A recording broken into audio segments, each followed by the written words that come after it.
kryenegociatores lidhur me panoramën aktuale të procesit negociatave, çka është shumë e rëndësishme për të pasur parasysh gjithë hapat e mëtejshëm edhe sidomos kalendarin, pasi në bazë të planit përbashkët me Komisionin Evropian, na duhet të ecim pa humbur asnjë afat. Dhe nga ana tjetër, prezantimi do të vazhdojë edhe me planin e rritjes, i cili është i lidhur me reforma dhe masa që duhen përmbushur. Kështu që po ja kaloj fjalën kryenegociatores. Faleminderit kryeministër, përshëndetje të gjithëve, dashur kolegë, ministra, negociator.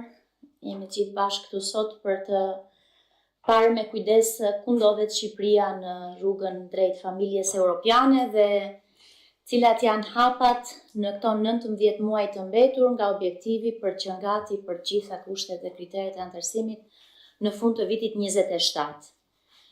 Siç dihet, Shqipëria ecën me hapa të sigurt, konsistent, pa asnjë ndërprerje në rrugën drejt familjes europiane, si në pikpamje të përgatitjes teknike, ashtu edhe në pikpamje të vullnetit politik, të reformave dhe angazhimit të qeverisë dhe të gjitha institucioneve.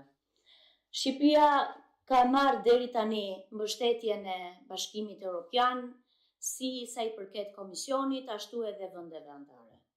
Megjithatë, shumë punë është përpara për t'u bërë deri në vitin 27, po edhe mbas vitit 27 deri në fund të dekadës, kur aspirojmë që të kemi mbushur kriteret për të qenë anëtar i familjes europiane. Gjatë vitit kaluar, Shqipëria i çeli negociatat për të gjithë grupimet e kapitujve me një ritëm sistematik, një grupim çdo 2-3 muaj. Ritmi është shumë i rëndësishëm të ruhet për efekt të arritjes së qëllimit që kemi në 27 dhe brenda dekadës, dhe njëkohësisht bëri një punë konsistente sa i përket të quajturave kushtet të ndërmjetme në mënyrë paralele me çeljen e negociatave. Kushtet e ndërmjetme janë kërkesa të veçanta, reformash, arritjesh, sidomos në lidhje me sigurinë dhe rendin ose luftën kundër krimit dhe krimit organizuar, sidomos në lidhje me drejtësinë dhe sa i përket të drejtave të njerëzit. Të gjithë ministrat, të gjithë negociatorët, të gjitha institucionet lëvruan në masën e madhe të gjitha kërkesat dhe Shqipëria e mbylli këtë fazë në janar të këtij viti.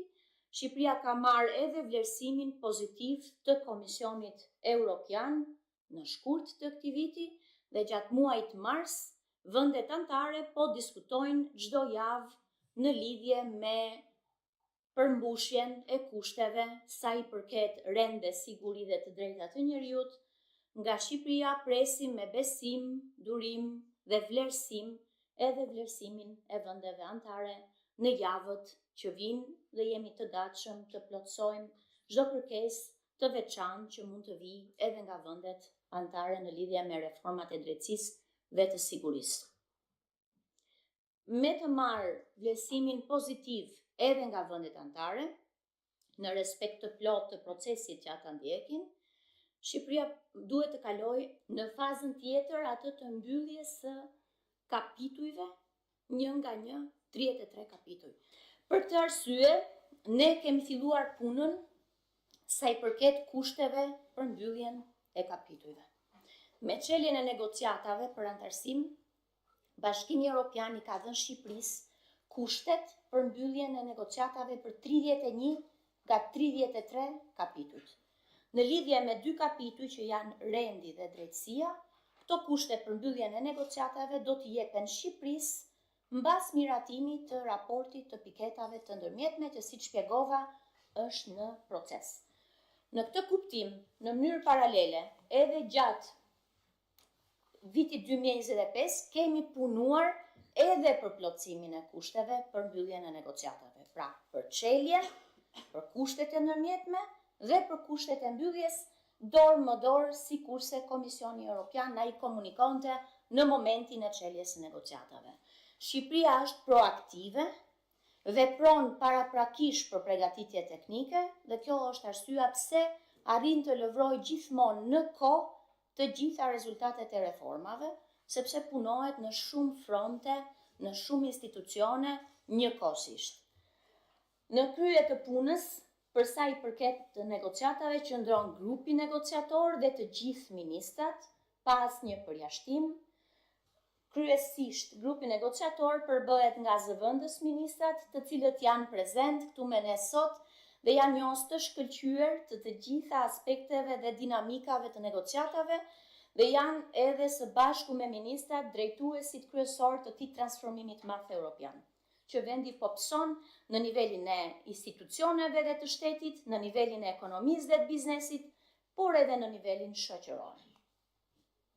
Sigurisht puna është komplekse, jo e komplikuar, me përjashtim të disa rasteve që për nga natyra janë të tilla edhe në nivelin e Bashkimit Evropian, që do thotë që shtrihet në shumë institucione njëkohësisht, 157 institucione, 2 nivelçe, Shqipëri, Bashkim Evropian, dhe njëkohësisht është shumë granulare.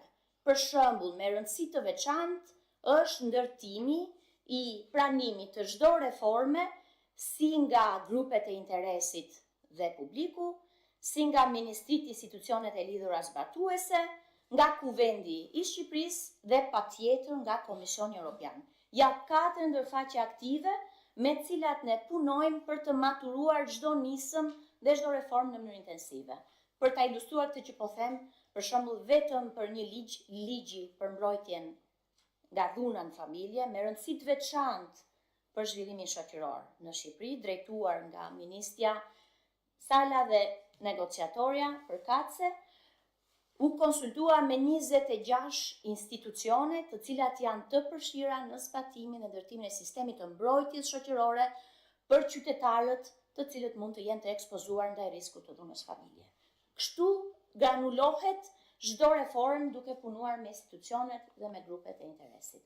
Ku ndodhet sot Shqipëria? Siç përmenda, Shqipëria mendon, të paktën sa I përket vlerësimit të saj dhe vlerësimit pozitiv të Komisionit, pret me respekt vlerësimin e vendeve anëtare, se I ka përmbushur 24 kushtet e ndërmjetme, ndryshe thënë 92 endeqe kritike ose pika veprimi strategjik. Të gjithë jemi të vetëdijshëm sepse të gjithë ministrat, kryeministri I Parlamenti dhe të gjithë punojësit kanë qenë pjesë intensive e kësaj arritjeje. Si shpjegova, Shqipërisë I janë dhënë tashmë kushtet për mbylljen e negociatave për 31 nga 33 kapitujt nga Bashkimi Evropian. Deri tani Shqipëria ka marrë 101 kushte për mbylljen e negociatave, mbasi ka plotësuar 24 kushtet e ndërmjetme. Shqipëria I ka disagreguar të gjitha këto kërkesa të Bashkimit Evropian në veprime konkrete. E ka planizuar me kujdes të veçantë të gjithë punën për të përmbushur këto kushte dhe e ka nisur punën për të përmbushur këto kushte. Konkretisht, ne parashikojmë ose kemi ambicie të madhe që brenda vitit 2026 të jemi gati teknikisht me kushtet për 12 deri në 16 kapituj dhe brenda vitit 27 me kapitujt e mbetur, duke ndarë pak a shumë peshën e punës në 2 vite pothuajse njësoj. Sigurisht kjo nuk do të thotë që për kushtet që do të përmbushen gjatë vitit 27, puna nuk ka nisur që tani, ka nisur, po ato janë kushte më komplekse dhe kërkojnë më shumë kohë për të përgatitur dhe për të arritur. Ndryshe, këto janë disagreguar në lloje të ndryshme aksionesh, në të cilat këtu për juve kemi identifikuar të paktën nismat ligjore dhe nënligjore, ka dhe aksione të natyrave të tjera, por do të na duheshin 31 ditë për të prezantuar 31 plane pune që kemi hartuar për 31 kapitujt. Mund të përpiqem të jem pak më sintetike sot, sepse diskutimi ynë vazhdon intensivisht, kjo sot është vetëm një mundësi. Mendohet se do të na duhet të realizojmë transformimin europian përmes rreth 630 nismave, të cilat kemi filluar t'i çojmë përpara që tani, nga të cilat sigurisht shumicën duam t'i bëjmë gati në vitin 26 për ta vënë punët e mira, për ta vënë punën para se puna e mirë duhet bërë që në fillim, rreth 400 të tilla dhe 200 të tilla në vitin 2027. Siç e shikoni, ka një numër të konsiderueshëm ligjesh, 145 në njërin vit dhe 73 në vitin tjetër, dhe akte të tjera në ligjore, cilat janë po ashtu shumë të rëndësishme, sepse kanë standardin teknik europian në fusha të ndryshme, nga shëndetësia te siguria, tek mjedisi, tek energjia, tek transporti, tek arsimi e kështu me radhë. Një punë intensive që e drejtojnë po ashtu ministrat në këtë drejtim. Interesant është fakti që ngarkesa në institucione nuk është njësoj. Është e kuptueshme që institucioni që mban peshën më të madhe, dhe unë e falenderoj ministren dhe 4 negociatorët se kemi një dinamik dhe bashkëpunim të shkëlqyer, është Ministria e Ekonomisë dhe Inovacionit. Ministria e Ekonomisë dhe Inovacionit, ministria së bashku me 4 negociatorë, drejtojnë punën për 8 kapituj. Njëkohësisht janë kontribuese kryesore në 6 kapituj të tjerë. Është e kuptueshme, Bashkimi Evropian është ndër të tjera tregu i përbashkët dhe rritja ekonomike e qëndrueshme. Prandaj, një pjesë e madhe e punës është mbi Ministrinë e Ekonomisë dhe të Inovacionit. Unë përfitoj nga rasti të kërkoj mbështetjen e të gjithëve ju për ekipin 1+4 të Ministrisë së Ekonomisë dhe të Inovacionit, sepse kanë një punë të madhe përpara për ta futur tregun shqiptar në tregun e Bashkimit Evropian. Me peshë të rëndësishme janë sigurisht edhe Ministria e Infrastrukturës dhe Energjisë, me 3 kapituj që në të vërtetë janë 3 nga tregjet: transporti, energjia dhe rjeti evropian, lidhja e rjetit shqiptar me rjetin evropian që avancon në mënyrë intensive me të gjitha projektet strategjike që drejton Ministria e Infrastrukturës dhe Energjisë. Sigurisht ka një peshë shumë të rëndësishme, Ministria e Financave, futja në Bashkimin Evropian do të thotë bashkimi doganor, njëkohësisht edhe politika fiskale, por edhe menaxhimi financiar i kontributit që përfiton Shqipëria nga Bashkimi Evropian, për cilën do të flasë Eridana, koordinatorja jonë kombëtare për financimin nga Bashkimi Evropian, por andi bashkë me ministrin punojmë për një sistem të shëndosh të menaxhimit financiar të Shqipërisë me gjitha reformat e lidhura. Dhe kështu me radhë shikoni institucione të tjera. Sigurisht ka disa fusha të cilat kanë një rëndësi të veçantë sa i përket transformimit, me ndikim në treg dhe tek qytetarët, duke filluar nga siguria ushqimore, me cilën punon Ministri i Bujqësisë së bashku me 2 negociatorët, kanë përgatitur punën për të skanuar instalimet bujqësore në Republikën e Shqipërisë dhe për të hartuar programin e përshtatjes me standardet europiane, pikave të prodhimit, pikave të grumbullimit, e kështu me radhë, sidomos për produktet e lidhura me blektorin, e më tutje, punë të tjera përgatitore janë në proces. Një kapitull tjetër shumë i rëndësishëm është mbrojtja e konsumatorit dhe e shëndetit, sepse sigurisht siguria ushqimore është një aspekt i mbrojtjes së konsumatorit. Kemi edhe produktin industrial, të cilin e drejton Ministria e Ekonomisë. Me rëndësi të veçantë është politika sociale dhe punësimi, sidomos sa i përket shëndetit dhe sigurisë në punë, pasi do të rriten masivisht standardet e shëndetit dhe sigurisë në punë në shumë sektor, duke filluar nga minjera tek ndërtimi e më tutje, duke ju afruar atyre të Bashkimit Evropian, mjedisi disa nga shërbimet kryesore, siç është largimi, përpunimi, mbetjeve, riciklimi, por njëkohësisht dhe ujërat. Politika fiskale do të marrë një rëndësi të veçantë. Shqipëria do të modelojë politikën e saj fiskale duke filluar nga viti që vjen me atë të Bashkimit Evropian. Puna është intensive, do të zhvillohen ndryshimet në mënyrë graduale, me qëllim që të stimulojnë ekonominë duke ruajtur atë çka është pozitive në regjimin fiskal ekzistues dhe duke përmirësuar drejt vizionit evropian. Doganat, Shqipëria është goxha e përgatitur në fakt në fushën e doganave, megjithatë kemi shumë punë sa i përket sistemeve digjitale. duke qenë se dogana shqiptare do të jetë dogan e Bashkimit Evropian në momentin e antarësimit. Bujqësia kërkon përgatitjen e të gjithë fermerëve, si për tregun bujqësor, edhe për mundësitë e mbështetjes financiare edhe nga qeveria, edhe nga Bashkimi Evropian, gjë që po e bën gradualisht këtë përshtatje Ministri i Bujqësisë bashkë me kolegët e vet. Energjia është një treg i avancuar, ka vite që është nën reforma të mira dhe Shqipëria aspiron të futet në tregun energjetik evropian, është futur gradualisht edhe përmes energjisë rinovueshme që ka avantazh konkurrues, por ka ende disa reforma të tregut të energjisë duhen bërë me shumë kujdes dhe janë komplekse në fakt, që përfshin edhe kushtet që unë përmenda, dhe jo më pak nga rëndësia, rrjetet pan-europiane janë gjitha korridoret që Shqipëria i ka në ndërtime sipër, por që i realizon sipas standardit europian, dhe standardi europian sigurisht është më i mirë, është eventualisht dhe më i kushtueshëm, që duhet mbajtur në konsiderat, po është i qëndrueshëm në kohë. Përfshir këtu dhe menaxhimin digjital të rrjeteve duke filluar nga ekurudhat. Këtu shikoni një shpërndarje të kushteve mbyllëse të Bashkimit Evropian për çdo fushë ose sistemi ndryshe kapituj. Si çdo ta shikoni, kapitulli me më shumë kërkesa është kapitulli i mjedisit, kjo është e kuptueshme. Shqipëria ka punë për të bërë në fushën e mjedisit, por njerëz ka shumë pika të forta. Për shembull, Shqipëria është mbi mesataren e BE-s sa i përket pyjeve. E ka një aset të rëndësishëm edhe po punohet për të menaxhuar pyjet dhe me model evropian me atë austriak.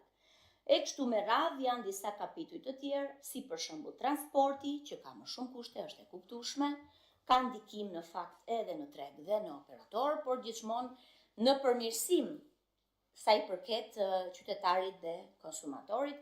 Do ta ndeshim vazhdimisht të ndërfaqje midis bizneseve që do të bëjnë përmirësime dhe qytetarëve dhe konsumatorëve që do të përfitojnë nga këto përmirësime të standardeve.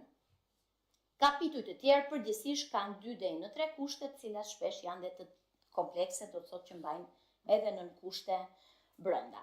Sa i përket fusha me volumin më të madh të punës për të bërë, është sigurisht mjedisi, megjithatë Ministri i Mjedisit e ka të organizuar shumë mirë punën. Duke qenë negociator prej vitesh, e ka vënë plotësisht në vijë punën së bashku me ish-ministren më herët, e me këtë kuptim e kanë ngritur një ekip të plot dhe kanë mbështetje edhe nga një numër vendesh të Bashkimit Evropian, edhe ecin, po do të jetë një ndryshim afatgjatë në fushën e mjedisit, jemi të qartë për këtë. Transporti përbën 25% të akive të Bashkimit Evropian. Janë të paktën 52 akte standardesh në fushën e transportit. Ministria po i evadon në grupe çdo 6 muaj, duke i vënë në jetë edhe standardet e reja, edhe me kujdes në lidhje me ndikimin dhe mundësitë që krijojnë. Kuptohemi se nuk është çështje vetëm përgatitje aktesh, duhet parë me shumë kujdes ndikimi dhe përballueshmëria e tyre edhe në buxhet, edhe në ekonomi e kështu me radhë. Sigurisht e përmenda sigurinë ushqimore, përmenda njëkohësisht edhe duhet përmend veçanërisht edhe lëvizjen e lirë të mallrave, është një kapitull shumë kompleks. Ne jemi duke punuar për të eliminuar barriera të lëvizjes së lirë të mallrave, kemi një plan që njihet si plani i neneve 34-36 të traktatit, janë deri në 75 nomenklatura mallrash me negociatorin dhe me ministren, grupe me grupe. Për disa prej tyre ka disa standarde të unifikuara në nivel evropian, për disa të tjera marrëdhëniet janë bilaterale, varet për shembull çfarë barriera heq Shqipëria me Gjermaninë, duhen hequr nga 2 krahët, Shqipëria me Italinë, pra me 5 partnerët kryesor tregtar. Puna është shumë interesante se barrierat rrëzohen, kostot përmirësohen, mundësitë hapen, por është njëkohësisht edhe komplekse, kështu që i kemi vënë një spotlight të veçantë lëvizjes së mallrave dhe shërbimeve, duke qenë se jemi dhe eksportues deri në 75% në tregun e Bashkimit Evropian. Kuptohet, neve përdorim mjete të ndryshme planizuese, planizojmë në mënyrë shumë intensive dhe ndjekim një qasje agile në zbatim, me përshtatje të vazhdueshme konstante. Negociatat nuk janë të ngrira. Pra për çdo iniciativë negociatat janë dinamike dhe ndryshimet janë dinamike, derisa arrihet në një ekuilibër të pranueshëm edhe për shoqërinë dhe për institucionet dhe për kuvendin dhe sidomos për Bashkimin Evropian. Kështu që përdorim mjete të ndryshme planizuese. Kemi hartuar 31 plane pune. Kemi punuar 15 muaj për t'i hartuar ato, sepse janë shumë komplekse detajimi i masave, duke qenë se punojmë i bazë direktivash. Pra një direktiv duhet të zbërthehet një numër masash në fushat të ndryshme, në mjetet të ndryshme transpozuese, pra është goxha komplekse, bëhet nga poshtë lart, nga lart poshtë transpozimi, pra nga BE drejt Shqipërisë. Pra ndaj kjo përbën një grup të parë masash që janë masat ligjore dhe nënligjore, sigurisht kemi një numër masash institucionale dhe plane kapacitetesh, veçanërisht planet e kapaciteteve janë të nevojshme për organet e mbikëqyrjes së tregut, inspektorate e ngjashëm, duke qenë se duhet ta rrisin fort kapacitetin zbatues, se një gjë është i bësh standardet në letër, një gjë është i përjetosh në fakt të realizuara me përfitimet që sjellin.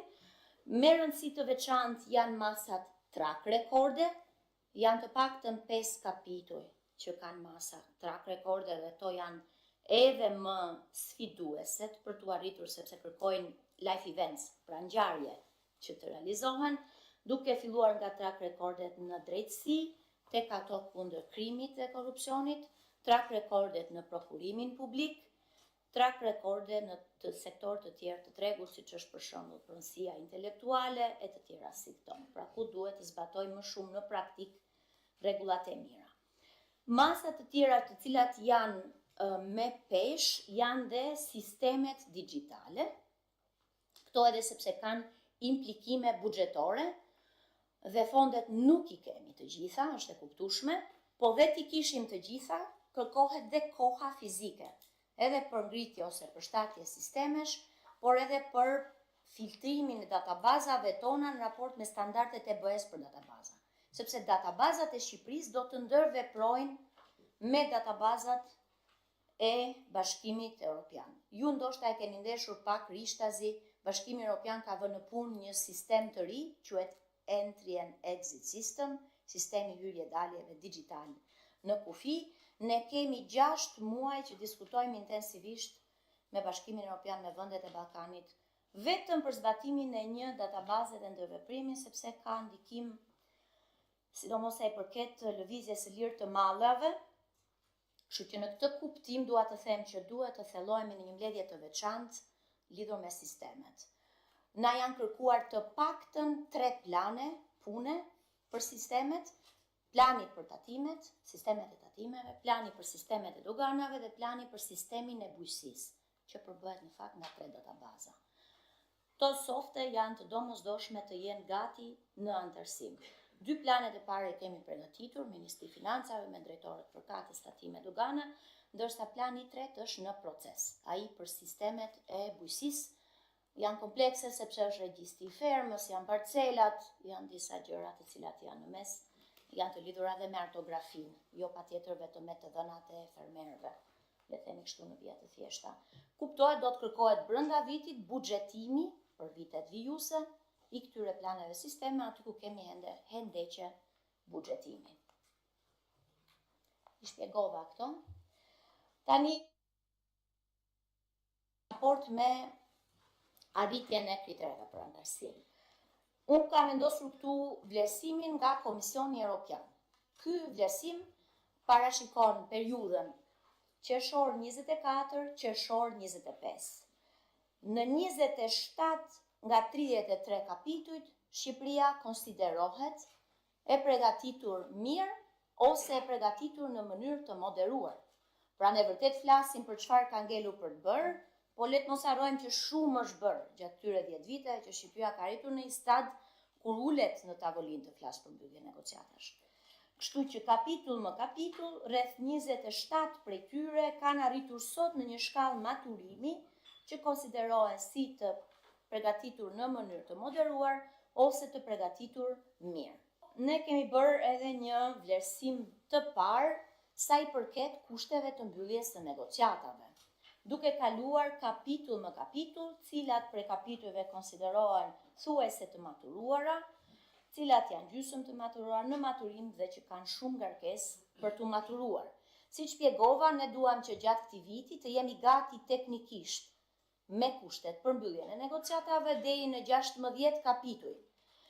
Deri në qershor po përgatisim 7 deri në 8 kapituj.